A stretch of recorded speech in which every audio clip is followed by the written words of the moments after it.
don't know if I was ever scared by a movie because I understood the barrier between my safety zone and what was happening to the characters. And I was always fascinated by people who didn't recognize that barrier. Like my sister, when Halloween came out, she was babysitting, and my brother and I had to go over and basically chaperone her so she wouldn't be alone because she had just seen Halloween. And I just thought, how stupid.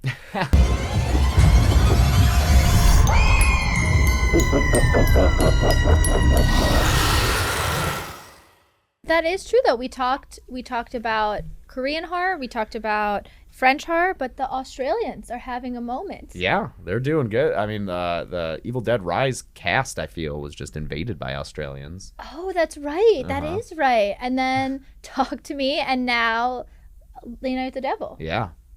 They're taking over. They're coming with a vengeance. And Lee Winnell. Oh. Whenever he's making stuff. Yeah, I mean, I wonder if that becomes like a cinematic subcategory, like Australian horror. I really want to see that on Rotten Tomatoes. Like that's the subcategory. Sissy was Australian. Did you ever see that? No, I didn't see. That's Sissy. real good. It's got a kangaroo in it, so. I'm all for like animals. I was just I got a text from our friend Spencer Charnas the last night saying he was with the poo people, and it took me a minute to like understand what he was talking about. Only Spencer would text at like 10:30 being like, I'm with the poo people, you gotta come. And I'm like, I'm not coming to West Hollywood. Much love to Winnie the Pooh Blood and Honey team, but I was not going to the poo people at 10:30 at night. Yeah. Anyway, welcome to Scream Dreams, the nightmares that shaped us, where we sit down with your favorite horror and genre filmmakers and creatives and talk about the things that really terrify them. I'm Catherine Corcoran. I'm James A. Janisse, and today we're talking to Mr. Bryan Fuller. Hey. Hello. How's it going? Thanks for being with us. Now you're on camera. Yeah. Thank you for having me. This is so exciting. I feel like you've run such a gamut of work. I mean, what were you? I know you started with like Star Trek. Really, was your big show? Were you more of a sci-fi person or horror, like in your subgenres of horror? Like sci-fi horror was definitely what I was most attracted to. So I think Alien was my Star Wars. Yeah. And things like Battlestar Galactica or The Black Hole were really appealing to me because they were much more actively horror. They had a lot of scares. There's something about The Black Hole where it's, somebody murders their entire crew and turns them into work zombies. Yeah. And those elements of combining horror with science fiction is really where I lived. And I think Close Encounters has a lot of horror elements in it. Yeah. So those were the things that kind of piqued my imagination. I grew up in a very small town. Star Wars didn't come to the town until like deep into the summer because it was when there were, limited prints and the prints would travel around. Yeah. And we were just one of those towns that got everything late. So I don't think Star Wars, came out end of May. We didn't get it until July. But all of the kids that I knew, their parents took them to the next town over to see it. Yeah. But I didn't go. So I didn't have that kind of ownership of Star Wars because I felt like it like flew past me and I didn't have access to it for a long time. And by the time I did get access to it, all of the other kids were way ahead of me. And it's okay. I stole their Star Wars figures. So it all balanced out in the end. But yeah, I was definitely science fiction and horror is where I lived and loved. And I was aware of Dark Star, the early John Carpenter film that had quasi-alien elements, but instead of xenomorph, it was a big tomato. So Event Horizon, are you a fan of that? Yes, I think when I first saw it, I was like, and then it has grown on me. A lot of his movies grow on me. When I first saw Alien versus Predator, I was like, meh, and then I saw some other Alien movies, and I was like, this isn't so bad. And grew to appreciate it, and now I'm kind of a AVP 'cause apologist. You have the will they won't they between Sanaa Lathan and the Predator, right? You know? You right. just It's want them to sexy. kiss. It's a sexy matchup. Yeah. Honestly, now they're my favorite. The Alien franchise is my favorite, I think. But like in the beginning of my genre journey, I hated it. All of them, even the first two? Yes, I think it was just, it was so gross. And it was because it actually scared me. I think that's Sure. really what it was. And it wasn't like a scary, like, oh, I'm going to have nightmares. Like it grossed me out. Right. And that was my first experience of that. And I was like, I don't want this. And then as I've gotten older, I'm like, I love this. I love the like weird sexual gross out. I love making that like a challenging thing for people. Well, I was exposed to it when I was 9, and they had the Alien photo novel that was every frame of the movie was laid out in a book, a photo busted book. And they used to have these photo novels. They would do all the Star Trek episodes. They would just take all of the frames and assemble them in a graphic novel format, but they would be photorealistic. So I saw that before the movie even came to theaters, and I pored over every frame, and it was kind of the first time. I mean, I was 9, so of course it's going to be the first time where I really understood the importance of production design. And because I'm looking at all of these images, going like, "That's a penis, that's a vagina," and being able to go, "Oh, they are using something Freudian or Jungian in terms of the symbolism and the production design of the movie," that kind of blew my mind in a way. So I had been prepping for a year off of this photo novel that it was at the grocery store. I hid it underneath the magazine rack and up so they couldn't get rid of it and nobody would buy it. So every time my mom went to the grocery store, I sat there in the magazine rack and I read the photo. I dug it out from where I hid it. So it would always be there for me. I do think that's something that like people, I think in like I feel bad for this generation of kids in like the age of the internet that they miss out on that kind of stuff. I remember, and I don't even remember which, it's whatever Star Wars has, maybe it's Natalie Portman in it. When the it prequels. When it was coming out, I was never a big Star Wars person, but my dad was a big sci-fi horror person, so he was getting me into all of this stuff. I talk on the show all the time how he got me into like Buffy the Vampire Slayer and then the Lord of the Rings and like stuff like that. So naturally, he showed me Star Wars. It never really hit, but he showed it to me, and I remember we're going to the theater to see, and he got me like the Lego sets that came out before the film came out, and these like books and things to kind of like get me excited about the production of it. Yeah. And I feel like, I don't know, maybe I'm dating myself, but I feel like in the age of like the internet, kids don't really have that as much anymore. It's so fleeting, that like tangible building of like holding something and like getting excited about it before you see it. Well, I think it's a combination of things, because now it's an over access to those things. So I feel like they have even more access, but they have access to so many things that are eclipsing the more interesting minutia and how to make a film. And I think you hit on something interesting because it's science fiction or horror or fantasy, it's a genre that requires a certain amount of production to create. And I think for folks who have a creative response to those worlds, are intuiting a world building experience from the filmmakers automatically, because it's not the real world. So that has to be created in some way. So I think for a lot of us who find ourselves in entertainment in whatever capacity, we're thinking about how they built that world. We're thinking about, whether it's a crappy rock planet from, the original Star Trek, where, we understand that somebody put that on a stage and had to put that together. They couldn't just go out to a field and shoot, or into a home and shoot.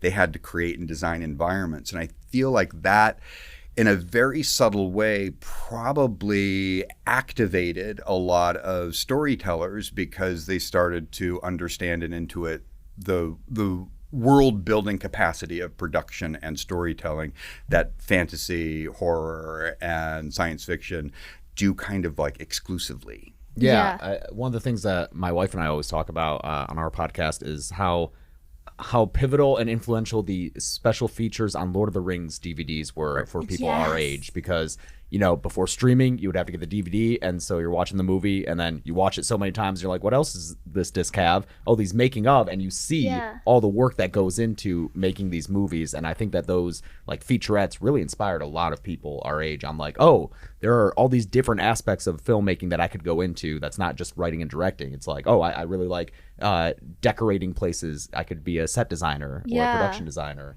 Yeah. Well, you're seeing people in cargo shorts and T-shirts behind the scenes of these very elaborate constructed worlds, and you're like, you may not be able to see yourself in Princess Leia buns, but you can see yourself in the guy with the cargo shorts and his shirt off, holding the light deflector, and going like, oh, real people make this. I'm a real person. I have access to this, because I do think that there is a bit of a barrier. There certainly was for me growing up, where I was like, oh, that is what other people do that have access to those things that I don't have access to. And then you meet a teacher along the way that says, no, you can have access too. You just have to follow these roads to get to that access. Yeah. And I think that is something unique about genre storytelling that is inspiring uniquely, as opposed to a more straightforward drama or comedy. Yeah, you mentioned growing up in a small town. Where was that? I grew up in the Pacific Northwest in a little community. It was called the Lewis-Clark Valley. So it was Lewiston, Idaho, and Clarkson, Washington, separated by the Snake River. And which side were you on? Were you in Idaho or Washington? The house was in Washington, but we didn't have a movie theater in Clarkson. Okay. So we would cross the bridge to go to the movie theater in Lewiston, but that was also a small movie theater. And if you really wanted to see something that was big, you'd have to drive either to Moscow or Pullman or Spokane to see a Star Wars. How far was the drive? Moscow and Pullman, 45 minutes. Spokane, 2 hours. Oh, damn. So it's like a pilgrimage to see a film. Yeah. That's amazing. Well, to see a film that you on immediate release, as opposed to waiting a couple weeks, and you'd check the newspapers, and I would call like the Tuesday, going like, what movies are coming on Friday, and they would never get the good ones quick. Because I mean, we now have like 3,000 theaters for a movie. Yeah. But then it was like, you're lucky to have 1,000 movies that were getting a print. Yeah. So, or 1,000 theaters that would get a movie print. So it was a different environment in the 70s and 80s. Did it? I guess, how did that inform then, like what scared you? If you enjoyed these kind of horror sci-fis, did they give you nightmares? Did they kind of? The scare, like when I saw Alien, I was not scared as much as I was thrilled, because I wasn't on a spaceship. I knew these things did not have access to my reality, and so I was firmly planted in my seat as an audience member and able to kind of enjoy them, as that's thrilling for those characters to be going through this harrowing experience, and I am perfectly safe. And when I watched Alien, I watched it at like 6 a.m. because it was playing on Showtime on cable, and I had a blanket over the TV in the living room, and I had the volume very low. Oh, you didn't want to disturb anyone, yeah. Well, I didn't want to alert anyone. Yeah. Oh, it was a secret. That I was watching an R-rated movie at 6 a.m. in the morning as a 9-year-old. I'm sure your like mom comes out for like coffee, and it's just like full phallic alien on at like 6:30. Look, Mom. What scared me, I don't know if I was ever scared by a movie because I understood the barrier between my safety zone and what was happening to the characters. And I was always fascinated by people who didn't recognize that barrier. Like my sister, when Halloween came out, she was babysitting, and my brother and I had to go over and basically chaperone her so she wouldn't be alone, because she had just seen Halloween. And I just thought, how stupid. Was it younger sister or older sister? Older sister. I was the youngest of 5. Then, I could see being like, what? You're really, that was a movie. But we were living in a town that had serial killers. So I get the concern. Who are the serial killers in your town? Well, the Lewis-Clark Valley had a lot of murders. I mean, the last time I went there, I I basically was like, oh, there's nothing to do. So, Mom, let's get in the car and take me around to every murder site that you're aware of, that you remember, where you had heard about somebody dying. And we spent the afternoon driving around going like, okay, those apartments that are abandoned, like they found a bunch of women strangled in there. And this is where the guy was where they found his head chopped off. What? And so like gruesome murders. Was it all David the same Lynch serial town. killer? Yeah.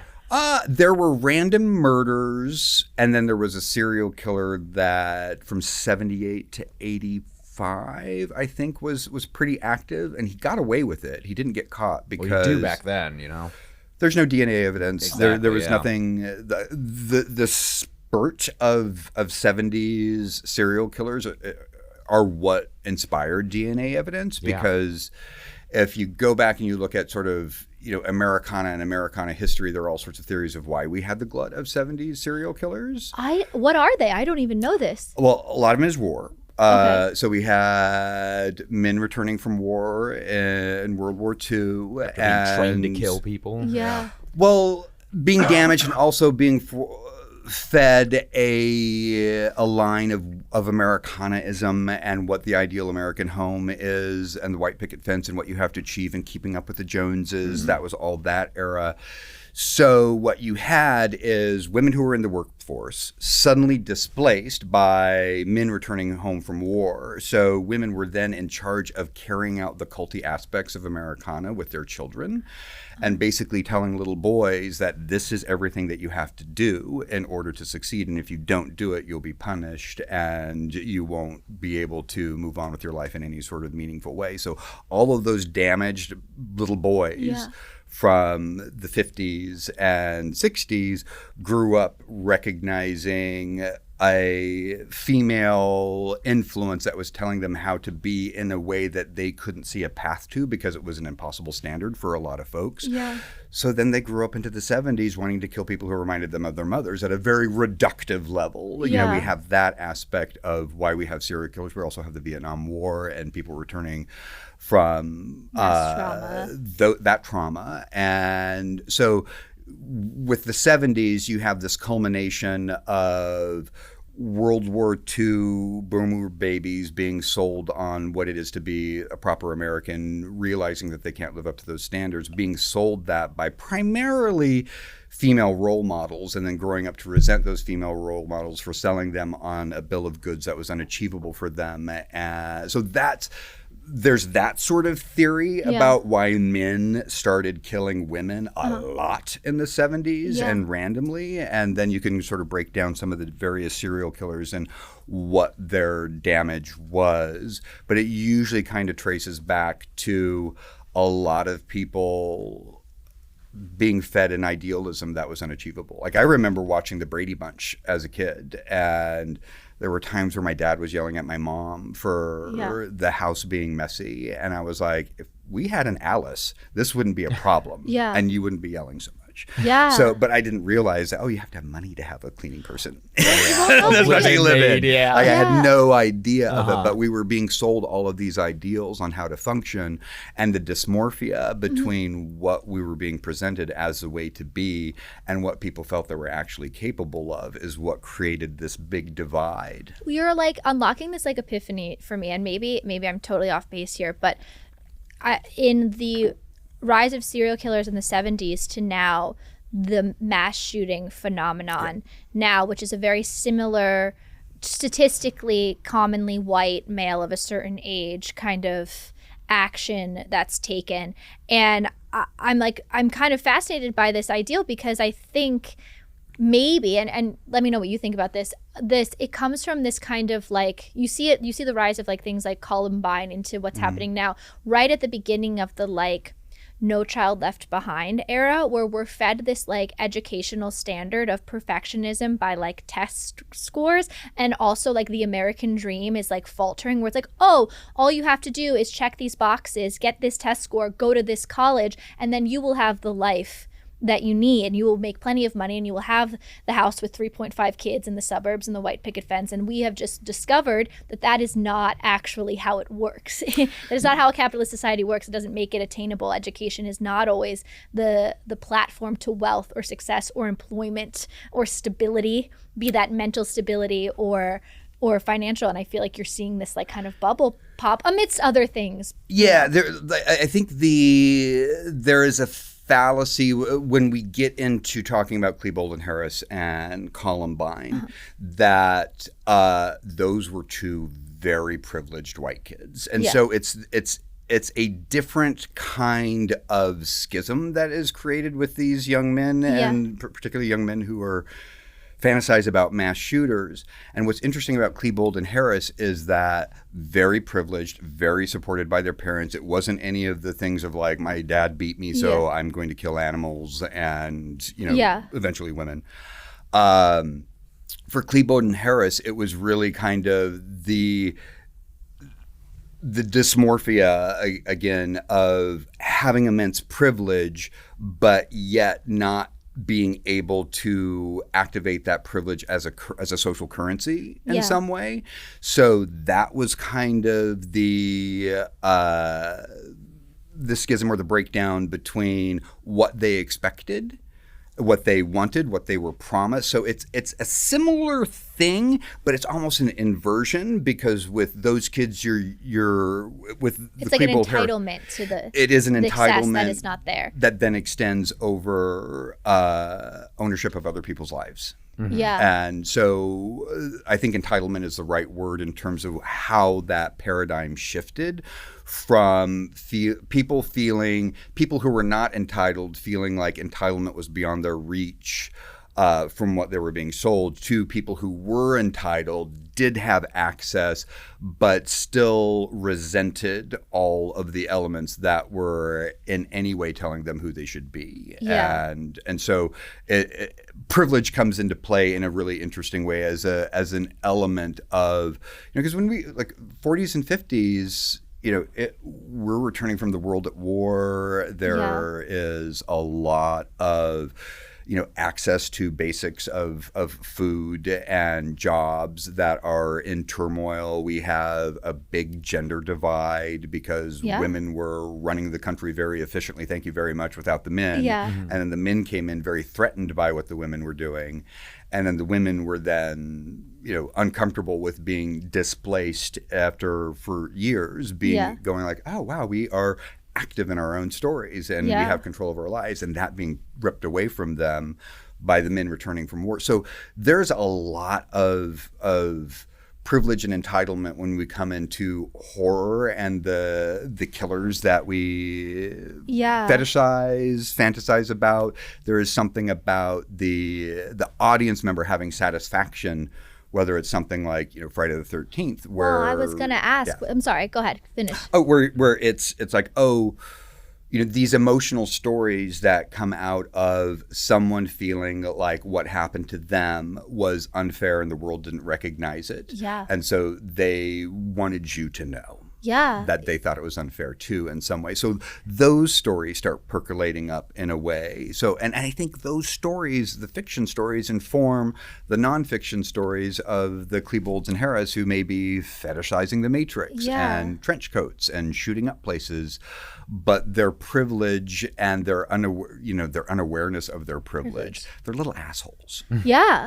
So these little assholes. Well, I'm like fascinated now knowing that you came from this town with, a lot of serial killers or a history of a lot of serial killers, because not necessarily.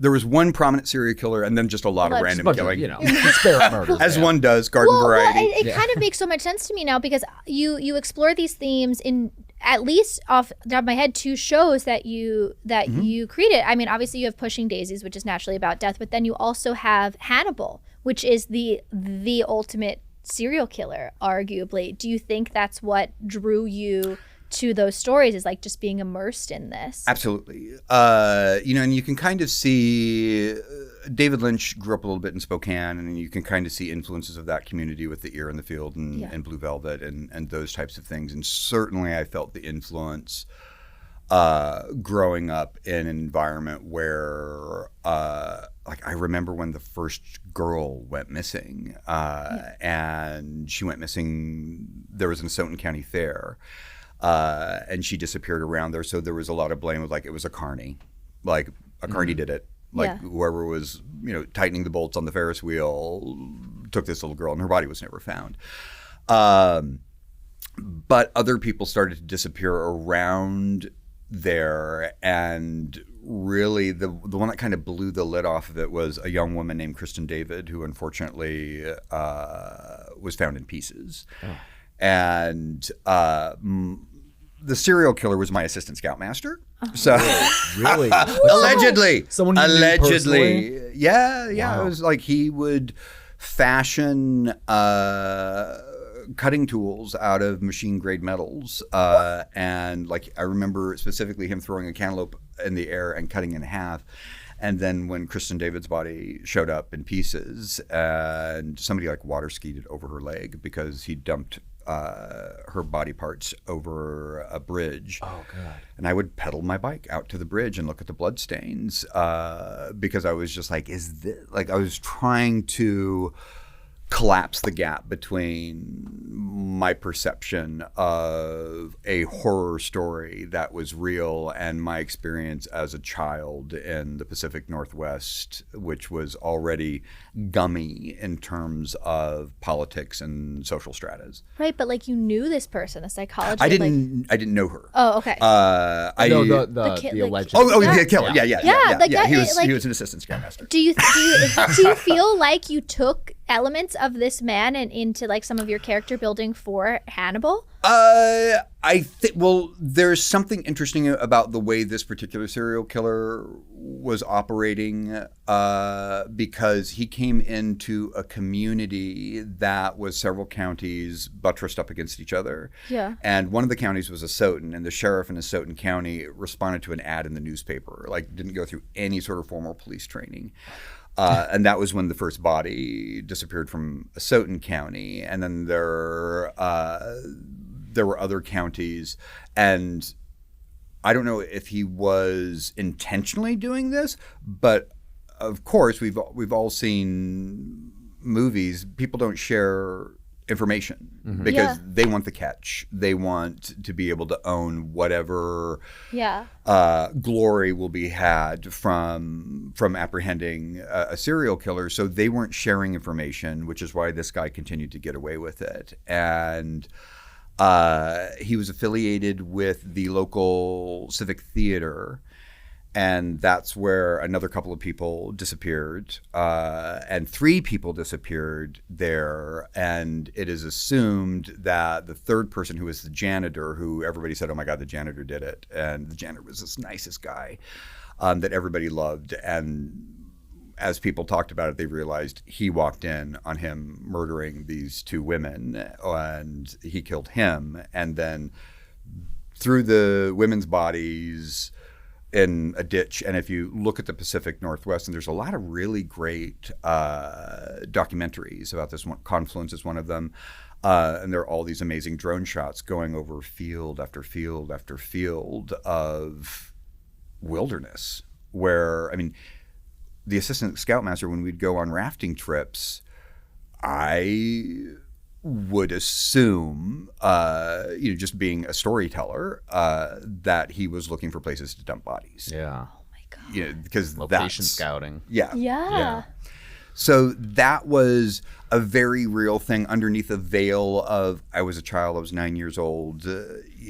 And I think a lot of things are happening with a 9-year-old. It's when our brain actually changes and we have a different relationship with ourselves and society and the world. That happens at 9. Like, there's something fundamental that happens in how we process our role in relationship to the rest of the world. All of that is not, like, we become fertile.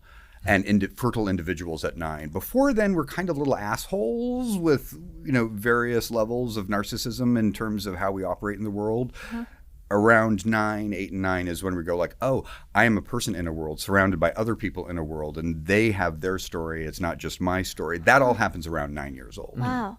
So just developmentally. Yeah. So this was all happening kind of around that time for me, that I was waking up to my relationship to the world as a whole, as opposed to my little world at home, trying to keep my head above water. I'm just like blown away by this. I can't were you afraid of him as a child? It was interesting because everybody knew it, and they would just say, "Don't be alone with him. Don't get into his van." Those types of things, and they would say that in regards to a murderous tendency rather than like a don't be alone with it. It was like we were little boys, and he was killing mainly young women, 12 to 22. And little boys weren't on the docket, but there were like 6 or 7 Halloweens where it's like, if you see a van, don't get into the van. Don't get into, because he drove a van. He drove a yellow van, and one of the sightings for Kristen David, there's a grade that goes into the Lewis Clark Valley, and somebody saw her putting her bike into a brown van, but they saw her putting her bike into a brown van at a light changing hour. So the theory is that the yellow van backlit by a setting sun may look brown. And so he drove a yellow van. That did not stop any of the parents from saying, do not be alone with this guy. Wow. And don't take a ride home. That's wild. But that was it. There was no like, just don't be around him. Yeah. Yeah. Oh my gosh. And that kind of like woke me up to the powerlessness I think a lot of parents felt. Because, if it were a horror movie, there would be a greater chance of heroism because we want to write a more interesting character. So you have Nancy's mother, who is the hero of Nightmare on Elm Street. Yeah. And it was like, you're fucking with my kids, I'm going to kill you. Yeah. And she was the one who sort of championed, and that's why Ronnie Blakely's performance, she's the drunk. But if you watch that movie and you watch it from the point of view of who's protecting who? Yeah. Ronnie Blakely is the hero of A Nightmare on Elm Street. Yes, Heather Langenkamp is the protagonist and the main hero, and becomes the hero because she's one of the most activated final girls in horror cinema, and certainly one of my favorites. And we all love Laurie Strode, and that's because Jamie Lee Curtis's performance was so amazing. Laurie did some stupid shit. Yeah. Like, she dropped every weapon that she had. And whereas as Nancy was building an offensive to take on this guy in a way. And you see where she got it because her mother took action. Yeah, but it's unlocking so much for me, and now that you've put it in context to the timeline of what was going on, culturally, because you see Halloween is earlier in that timeline than Nightmare on Elm Street, and so you see this kind of like agency for mothers and their children, and I see that in my own mother. Any boss bitch thing I can do, I have learned from my mother. I've learned how to send good emails from my mother. She is just, it's like a take no shit kind of thing. Prepare yourself and take no shit. But it's also, I feel, with her, and I think she would say this too, because she gets sad when she sees it in me, this helplessness sometimes to things that we can't do anything about, that are wrong and unfair and terrifying and so frustrating that it's infuriating. My mother will cry on the phone with me because her heart is broken, right. And it is, but you need to train your daughters to be able to battle these monsters. Another warm breeze. I wonder, is it springtime? Almost. Almost? If I were a forensic analyst studying the motions of potential serial killers or just great people, I would be inclined to say that we may have a Barbara Crampton in our future. Oh, a Barbara Crampton on the wind. Yes. Ah. Do you hear that? Do you feel that? Do you smell that? I smell something lovely, and it's rose water, a little bit of lavender, maybe some lilac, but it smells like an angel. Very floral. Yeah. Here I am! Oh, good to see you. Listen, that was just awesome listening to you talk. Oh, thank you.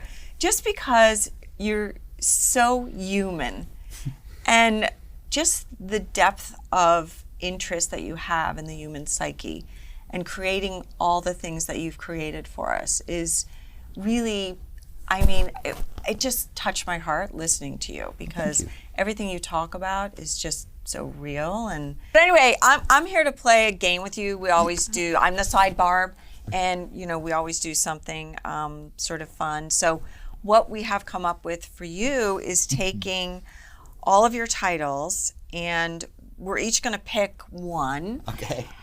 And do a mashup of what that would be. So, you are a storyteller.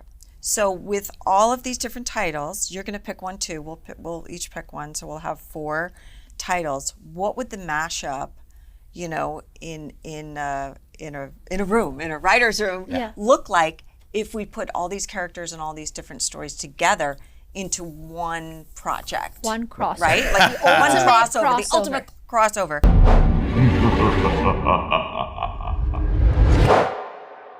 James, how much do you love Factor meals? I love Factor meals because I don't have time, Catherine. Time is something that you don't have it. It just slips away through my fingers every day, and I think about how much time is leaving me, and I'm like, oh, but I have to eat to sustain myself, and I don't have time to make food. There's just too many minutes in the day. You're having an existential crisis. You're like, I don't know how I'm going to do it all. And exactly, but I do have 2 minutes to make a Factor meal. To put it in the microwave, it comes pre-made. It's delicious. It's healthy.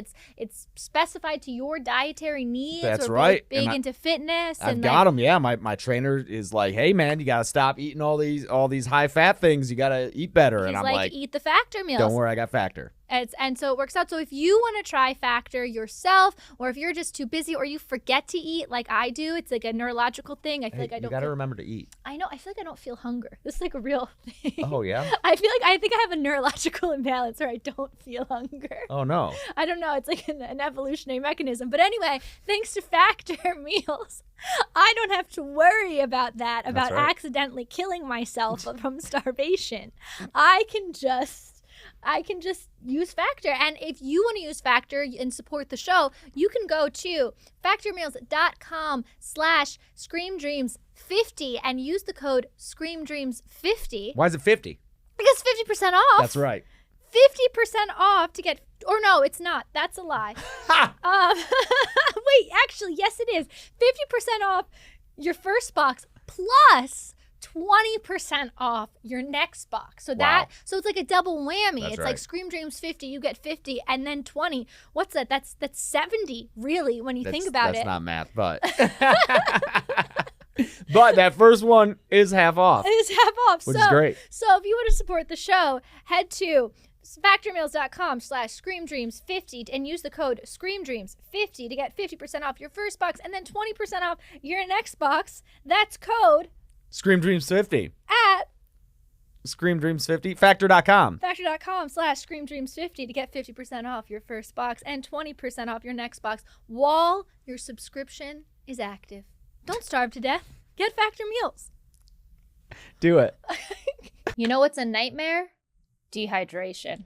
Yeah. You know what's an even worse nightmare? Plastic pollution. That's why we love Liquid Death and their evil mission to murder your thirst and kill plastic pollution. That's right. Their aluminum cans are as metal as they get. So pick some up today, because we all need something refreshing to reach for when we wake up from a nightmare. It's true. Cheers.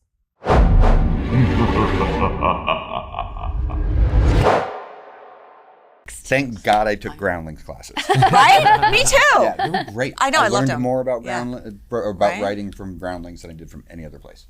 Yeah, that's awesome. Okay, so since you guys were talking so much about serial killers and everything else, I'll pick Hannibal. Okay. Okay. I'll go pushing. No, just to throw a wrench in it. Heroes. I'm picking Carrie. I knew. I Yeah, I knew you would pick Carrie. that's what you were picking. I kind of knew it. Yeah. Yeah. It's the only adaptation that starts with the meteorite. It's great. Yeah. Yeah. Did the Kim Pierce version have meteorites in it? Was that the Julianne Moore? Yeah. Actually, you know what? Maybe that did. I think it might have. Okay. But I'm not sure. anyway, I like the 2002 one. Oh, thank you. Thank you. Okay, so you can add a fourth title to that if you Okay, want. it was Hannibal, Carrie, Heroes. and Heroes. Heroes. I would say Pushing Daisies. Okay, I love that show. Okay. That's probably my favorite. Really? Yeah, I think it has the most of me in it, and probably has my sensibility, my life view more accurately represented than I would say like Hannibal does. Yeah. Pushing Daisies is great. My mom and I like that too. Okay. Okay. So go ahead. You're in the mashup. How do you kick it off? Well, since we have heroes at play, and we all know that Heroes is about ordinary people with extraordinary abilities, and how that would intersect each of these stories is fairly clean because we have Carrie, who has telekinesis. She would fit into the hero's world. Ned has an ability, which is to bring the dead back to life. Yeah. And Hannibal has an ability that would be extrasensory. So I would put all of the characters into the hero's world of ordinary people with extraordinary abilities. And, Siler from Heroes is very Hannibal-esque in many ways. He was, cutting people open and examining their brains and doing all sorts of body horror. So I would say each of these characters, Ned from Pushing Daisies, Carrie from Carrie, and Hannibal from Hannibal, all are at one level ordinary people with extraordinary abilities. Okay. Well, I think that'd be interesting to see, but obviously, the heroes and heroes are heroes, and Hannibal joining up with them, I feel like he would maybe play along for a little bit, but eventually his nature would get the better of him, and he would start doing very unhero-like things, and that would cause Will Graham to go after them. And I think that because Carrie's mother disapproves of her going off and joining with these other people, she would feed Will Graham information that makes him think that all of the heroes are like Hannibal. And so now you have Will Graham, who is also almost supernatural in his ability to solve problems and solve crimes. Now he's coming after all of the heroes. Well, this is very interesting, because you should be in a writer's room. This is amazing. I just love Will Graham.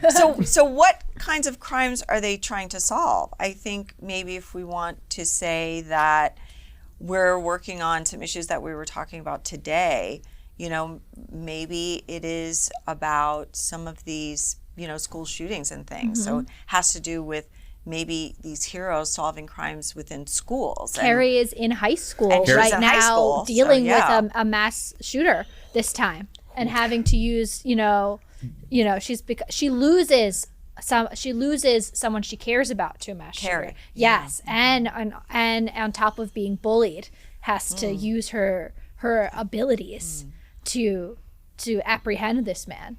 With the help of, go ahead. Well, there is a version of the story where Carrie is the mass shooter, because that is what happened at the prom night. Yes, that's true. Carrie, that's true. That's actually very the true. bully teen going on a revenge. Yeah. And the 2002 version, the reason that we wanted to make it because it was post Columbine, and in the 70s with Sissy Spacek, there was less, popularization of the issue of bullying, and post Columbine you have Carrie White, who's the ultimate Klebold and Harris. Yes. Wow. Okay, so do you think in this world Hannibal then would support her in her journey of I think Hannibal would be encouraging her and driving her toward the massacre on prom night. And I think that there is something interesting about the characters of Will Graham, which has an authority, is on the side of law enforcement, and Matt, Greg's character on Heroes, was law enforcement in a variety of degrees, and we had what's her name? She was in The Faculty, and she was in But I'm a Cheerleader. Yeah. Starts with a C. Do you know? It's And on the Faculty. You looking up The Faculty? because I love The Faculty. Our team over what is there. her name? Clea Duvall. Oh, yeah. So Clea Duvall was also like in the authority. So I would imagine Clea Duvall would be working with Will Graham and Greg on investigating these cases and projecting a certain level of caution, because there were going to be other heroes who would be forward-seeing or have a second sight of some sort, that they could predict some of these activities. I wonder if some of these heroes would be younger people then at the school. Absolutely. Yeah. Well, try to take out Claire at the high school prom massacre, and she's just going to regenerate. So Claire may be the only one at the prom that could take down Carrie, who's been manipulated by Hannibal to massacre the entire high school. Yeah. I feel like this is the next. This is the new show. This is the show. Okay. What would you call it? What would be the pilot episode? And what Eating heroes. Eating heroes. Oh my God. I love it. Yeah, that's amazing. Okay, that was really fun. Okay. Thank you. Thank for you. joining Thank you us. for playing with us. Okay, I got to see some other people, some heroes of my own. See you later. Seasons change so quickly here. What is next for you that the people of the internet should look out for? The people of the world? Anyone listening? I just finished a film with Mads Mikkelsen and Sigourney Weaver and Dave Dastmalchian and Sheila Atim and a wonderful young actress named Sophie Sloan called Dust Bunny, about a little girl who hires a hitman to kill the monster under her bed. Love it. Not sure when that's going to be coming out, but Lionsgate will be distributing it, and I'm told we will have a theatrical release, which is great. See it in theaters, everybody. Yeah. And Speeding Down the Tarmac for Crystal Lake, which we'll start filming in July and will come out in 2025. Amazing. Great. Yeah. Amazing. Thank you so much for being with us. Yeah, thank you. Thank you. If you liked what you listened to, let us know. Let us know about your own nightmares. You know, reach out to each other, our community, for support. Always like, subscribe, follow on all podcast platforms, on YouTube. Our Patreon is always really helpful. Please subscribe to that if you can. Ring the bell. Ring on the YouTube. bell. Get those Always ring the notifications. bell. And until next time, I'm Catherine Corcoran. I'm James A. Janisse. Be sure to leave the light on.